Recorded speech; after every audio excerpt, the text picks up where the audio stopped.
Hola, muy buenas tardes, bienvenidos a este nuevo video, esta nueva cápsula. Me presento nuevamente, mi nombre es Enrique de la Torre, yo soy maestro del área de comunicación, perteneciente a la USAER Polanco. El motivo de estas cápsulas, pues bueno, es acercarnos con ustedes, padres de familia, alumnos, y poderles hacer llegar de una manera más práctica y dinámica tal vez algunos ejercicios que van a favorecer la articulación del habla de sus hijos. Muchos de los papás se preocupan porque sus hijos no hablan bien, ¿no? Y cuando llegan a la escuela, sucede que los maestros también empiezan a preocuparse, dado a que los niños, sobre todo al inicio de la primaria, en primero, en segundo, donde están adquiriendo la lectoescritura, muchos llegan a empezar a confundir las letras, puesto que empiezan a escribir como hablan. En edades más pequeñas, cuando están en el preescolar, pues bueno, se da mucho esta situación de que los alumnos o los niños cambian algunos de los fonemas, los sustituyen. ¿Qué son los fonemas, papás? El fonema es el sonido de las letras, ¿sale? Todas las palabras que nosotros estamos diciendo las articulamos y al sonido que se produce en estas articulaciones se le nombra fonema, ¿sí? Los fonemas pues entonces vienen siendo el sonido aislado de cada letra, ¿sale? Tenemos que ir aprendiendo esto, tenemos que irnos familiarizando con estos conceptos porque será importante, ya que a lo largo de estos días estaremos compartiendo una serie de videos. Este es el primero de varios videos que vamos a compartir. Sería muy tedioso, ¿no? Manejar todo esto en uno. Este video puede ser que sea el más largo, ya que estamos haciendo esta parte, ¿no? De la introducción.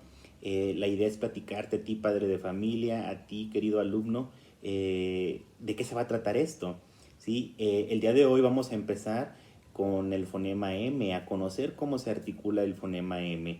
¿Por qué? Porque nuestro sistema fonológico mexicano nos marca que el fonema M, después de las vocales, de la A, de la E, de la I, de la O, de la U, el fonema M es uno de los fonemas que deben de aparecer primero en tu habla. No es casualidad, pues, mamás, papás, que los niños en edades muy pequeñas, cuando son bebés, pues digan mamá como una de las primeras palabras, ¿no? ¿Por qué? Porque las vocales son uno de los fonemas que ya el niño empieza a escuchar, empieza a poder a decir desde las edades más pequeñas, en sus balbuceos los empieza a expresar. Y poco a poco, conforme su agilidad en su lengua, en su conocimiento, le va dando el que pueda juntar estos sonidos y se empiezan a formar sílabas. Y estas sílabas después se empiezan a juntar una sílaba con otra sílaba y se empiezan a hacer palabras, ¿sale? Y entonces estas palabras van acompañadas de todos estos fonemas que les decía. Y el sonido M, del fonema M de esta letra, pues bueno, es uno de los primeros que aparecen. Por eso la palabra mamá no es una obra de la casualidad, es una obra también de la naturaleza, ¿no? Entonces, el día de hoy vamos a empezar con estos fonemas, pero sí me gustaría empezar a platicarte que nuestro sistema fonológico es muy complejo, ¿no? De repente tenemos muchos sonidos, muchas conjugaciones entre los sonidos de las consonantes y el de las vocales, ¿no? Necesitamos poner muchas ganas, papás, mamás, a que nuestros hijos vayan adquiriendo la agilidad de poder coordinar los movimientos de su lengua, pero no solamente es que coordinen la lengua, los labios, todo su aparato fonoarticulador, sino también hay que enseñarlos a que discriminen auditivamente. Papá, mamá, lamento decirte que muchos de los problemas articulatorios de tu hijo son gracias a ustedes, a ti mamá, a ti papá. ¿Qué pasa en casa a veces? Nosotros creemos o tenemos la tradición en México de hablarles chiqueado, ¿no? A nuestros hijos. Y pareciera ser que si no les hablamos chiqueado, no los queremos, no los amamos. No, claro que no. O sea, yo puedo hablarle a mi hijo, a mi hija en un tono pues bastante cariñoso, con bastante amor, pero sin llegar a hacer esos sonidos, esa distorsión de sonidos en las palabras que a la postre nuestro niño o nuestra niña irá aprendiendo. Entonces, ¿qué va a pasar? Nosotros, o qué está pasando, mejor dicho, nosotros desde pequeños estamos enseñando a nuestros hijos a hablar mal. ¿Sale? Tú lo estás enseñando a hablar mal desde el momento que le hablas chiqueado, desde el momento que no le dices el nombre correcto, ¿no? Del objeto, del animal, de la persona. Te puedo dar un ejemplo. Por ejemplo, suele pasar mucho que vamos por la calle o tenemos en casa un perro y le decimos al niño, mira el guagua. Y entonces el niño empieza a asociar que ese animalito que está ahí en casa, ese animalito que ve en las calles, es un guagua. Pero no le decimos que se llama perro. ¿Sale? Entonces, ¿qué pasa con el niño? Él ya está aprendiendo que ese animalito es un guagua. Y le estamos privando al niño del conocimiento y de la práctica en la articulación de la palabra perro. ¿Sí? Y que más adelante, ya cuando el niño crece y que llega a la escuela y que nos empieza a dar la angustia o nos empieza incluso a dar un poquito de pena que nuestro niño hable muy mal, híjole, entonces decimos, di perro. Y le exigimos casi al niño que diga perro. Pero ¿qué pasó? Yo no le enseñé a decir perro. ¿Sí? Tal vez si yo llevo a mi hijo al preescolar, a la edad más o menos de los 3 años en adelante, la maestra, la educadora me va a decir, papá, tu hijo necesita ayuda porque no puede decir perro, dice guau guau, o en su defecto dice el pelo o el pedo. eh, ¿Y qué pasa? Entonces yo, papá, empiezo a tratar de corregirlo y a veces las formas en las que yo corrijo como papá no son las más adecuadas. Yo siempre les he dicho a los papás con los que he tenido la oportunidad de tener alguna orientación que en la forma de corregir está mucho de lo que nosotros podemos llegar a ganar con nuestros hijos. Tenemos que enseñarnos a corregir. Eh, ya cuando llegan a estas edades, y nuestros hijos ya tienen, volviendo a este mismo ejemplo del niño de los 3 años, ya tienen 3 años escuchando y practicando una palabra que tu papá, que tu mamá le enseñaste mal. Tiene 3 años. Y queremos, después de que la educadora nos dice, papá, hay que ponerle mucho, mucho entusiasmo, muchas ganas para que el niño corrija el defecto de decir pelo, pedo o guagua. eh, y entonces nosotros ya nos vamos con el niño y lo empezamos a corregir y le decimos, así no. Y el niño nos puede voltear a ver, pues, ¿cómo que así no, verdad? Pues tú me enseñaste. ¿Por qué no? ¿Verdad? Y entonces nosotros lo que hacemos es que empezamos a intimidar al niño tal vez, ¿no? El niño ya hace su esfuerzo, el niño ya aprendió lo que tú le enseñaste, él ya hizo lo suyo. ¿Quiénes fallamos? Pues nosotros a veces como papás, ¿verdad?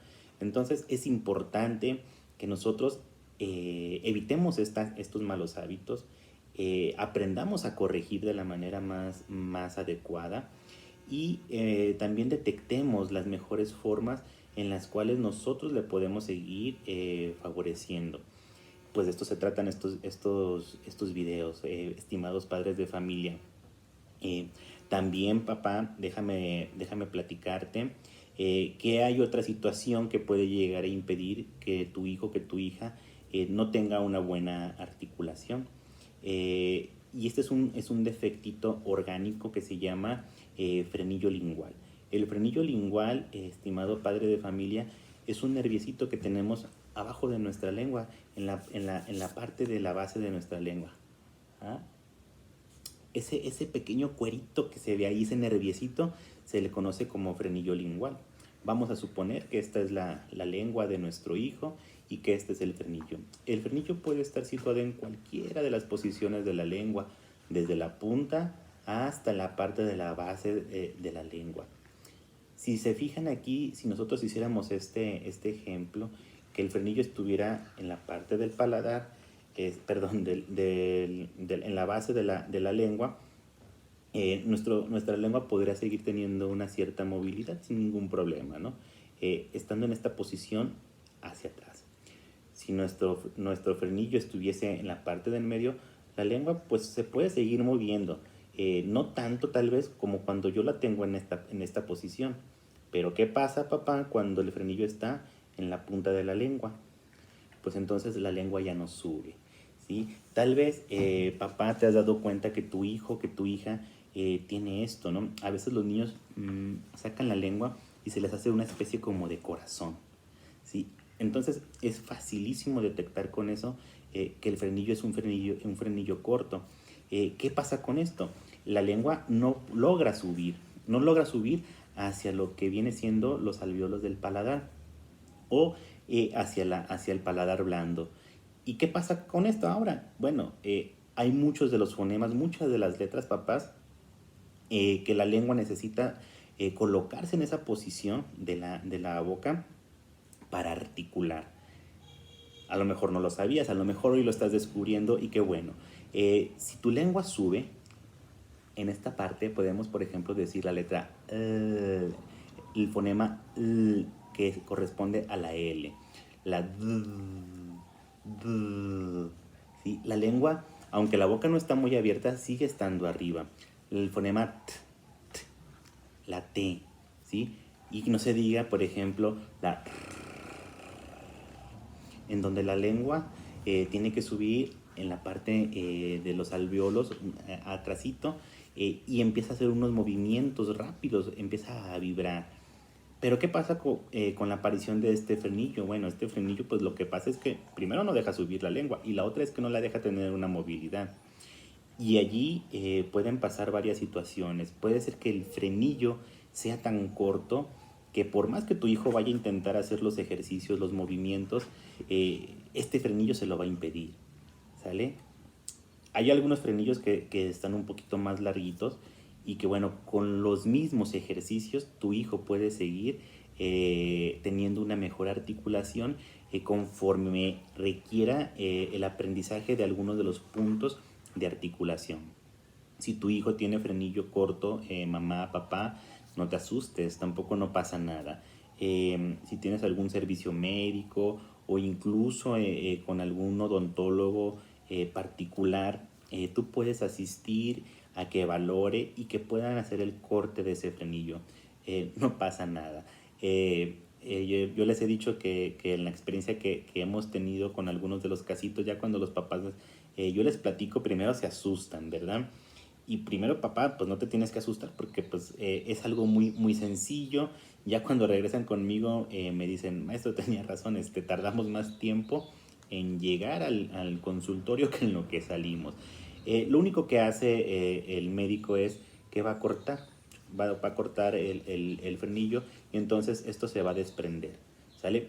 Pero no quiere decir que por esta situación tu hijo, tu hija va a empezar a hablar de la forma correcta, ¿no? Su cerebrito, a los años que él tenga, ya tiene una forma estructurada en la cual acomoda la lengua para decir las palabras, ¿no? Es maravilloso, ¿no? Nuestro cerebro tiene esa capacidad de ir registrando todo y que además le da la indicación a la lengua para decirle cuando tengamos que decir esta palabra, cuando la tengamos que articular, vas a ir colocando tu lengua en diferentes puntos para poder decir esta palabra, ¿sí? Pero si nosotros tenemos ese frenillo o si nosotros hemos inculcado a que nuestro niño, aunque no tenga el frenillo, articule de esta forma, ¿qué crees, papá? El cerebro ya aprendió y ya le dio las lecciones a tu hijo, a tu hija, de que la lengua tendrá que ir ubicada en esas posiciones. Entonces, nosotros tendremos que hacer con los ejercicios un ajuste, darle indicaciones nuevas al cerebrito de tu hijo, de tu hija, hacer esta reestructuración en ocasiones es lento, depende de tu trabajo, depende de tu disposición, depende del ánimo también de tu hijo y de tu hija, depende de estos factores, ¿sale? Sobre todo de la disposición, ¿sí? Aquello que aprendió durante 3 años, 4 años, 5 años, 8 años, eh, es difícil cambiarlo de un día para otro, ¿sale? Entonces tenemos que tener paciencia y tenemos que ir aplicando esta serie de ejercicios conforme nosotros vayamos viendo los avances en nuestros hijos. Entonces, papás, pues bueno, yo los invito a que el día de hoy nosotros aprendamos cómo poder nosotros ayudar a nuestro hijo, cómo corregirlo. Papá, mamá, date un tiempo siempre para escuchar a tu hijo, para corregirlo. No te burles de él, no te burles de ella. Muchas veces los niños son motivo, ¿no? de los chistes de las fiestas. Eh, Vuelvo al ejemplo del perro, por ejemplo, cuando dice pedo, ¿no? Estamos en la reunión con los familiares y entonces pasa nuestro niño que de antemano sabemos que sustituye el fonema R por la D y que en lugar de perro va a decir pedo, ¿no? Y le decimos, ven tú, Juanito, ven, a ver, di perro. Y con toda la intención nosotros sabemos que va a decir pedo. Entonces el niño dice pedo. ¿Y qué pasa, papás? Pueden pasar dos cosas. Una, bueno, primero lo que va a pasar de seguro es que todos nos vamos a reír. Ja, ja, ja, ja. Dijo pedo, ¿verdad? Y vuélvalo a decir, mi hijo. Pero ¿qué va a pasar con el niño? Dos cosas, papás. La primera, el niño se va a cohibir, tal vez. ¿Sí? ¿Por qué va a decir, por qué se ríen de mí? A ninguno de nosotros nos gusta que se rían de nosotros, ¿no? Y más cuando estamos tratando de hacer las cosas de la mejor forma. Tal vez tu hijo, tu hija, ya es consciente de que está diciendo las palabras mal, pero no sabe corregir, ¿sale? ¿Qué otra cosa puede pasar? Bueno, puede pasar que tu hijo le guste ser el alma de la fiesta. Entonces, ya los hice reír. Y si ya los hago reír, entonces, ¿para qué cambio la forma en la cual digo mal la palabra perro? ¿Por qué no? Mejor sigo diciendo pedo, porque así todos me van a voltear a ver, porque así todos van a reírse de mis gracias y yo voy a ser un centro de atención. Papá, mamá, hay que tener mucha atención con estos detalles. Parecen insignificativos, pero son muy importantes. Yo te invito a que próximamente estemos viendo esta serie de videos. Te decía, vamos a empezar a trabajar con el fonema M, que de acuerdo a nuestra lista de aparición y consolidación de los fonemas en el sistema fonológico mexicano, este es uno de los primeros fonemas que tenemos, ¿sale? Te invito a que nos acompañes en el canal, a que nos sigas. Vamos a estar subiendo los fonemas, los ejercicios, perdón, para todos los fonemas y los vamos a ir acomodando por orden de aparición. Si tu hijo o tu hija no pueden decir el fonema R, que comúnmente es el que más nos preocupa, te invito también a que hagas un alto, papá, mamá. Siempre hay que iniciar por algún fonema que tenga una característica parecida al fonema que vamos a tratar de corregir. Pero también que sea un fonema que nosotros de antemano sepamos que tu hijo, que tu hija sí lo puede decir. Es decir, mamá, papá, ¿qué pretendo con esto? Garantizar que tu hijo va a tener éxito con los ejercicios, que los va a poder lograr hacer. Es importante, mamá, papá, que tu hijo logre sentirse seguro, logre sentir la confianza de poder realizar los ejercicios, de poder realizar los movimientos que se le van a pedir. Y para que lo pueda hacer, entonces debes de conocer a tu hijo o ayúdame a conocer a tu hijo y yo te puedo dar una orientación a través de algún mensaje que nos puedas estar enviando y el poderte decir con cuál fonema es el más preciso para empezar a trabajar de acuerdo a lo que tu hijo requiere, ¿sale? No es una cosa nada más de decir, no dice este fonema o este lo cambia por este. Sí, lo podemos detectar, pero hay que saber con cuál de los que sí dice vamos a empezar a trabajar. No importa, te repito, no importa que sí lo domine. Ese es el chiste, ¿sale? Ok, papás, pues me da mucho gusto estar con ustedes interactuando de esta manera. Suscríbanse al canal para que estén al tanto de cuando lleguen las notificaciones de los nuevos videos. Escríbanos por ese medio y les estaremos tratando de hacer llegar las mejores sugerencias que nosotros, de acuerdo a la experiencia que tenemos, les podemos ir brindando. Papás, estas son unas pequeñas cápsulas, o serán unas pequeñas cápsulas con ejercicios muy básicos. Ya en otros videos anteriores tenemos algunos ejercicios de un programa el cual le nombro genérico, eso es decir, un programa general en el cual primero realizamos algunos ejercicios para aprender a respirar, para aprender a movilizar un poquito lo que son los labios y la lengua, para aprender a soplar y para aprender también a relajarnos. Estos 4 puntos son muy importantes, papás, para que tu hijo logre llegar a tener un éxito en el reacomodo que él va a tener de acuerdo a cómo aprendió a decir ciertos fonemas, a articular ciertos fonemas. ¿Sale? Pues me despido, les mando un fuerte abrazo y nos quedamos a sus órdenes, papás. Muchas gracias.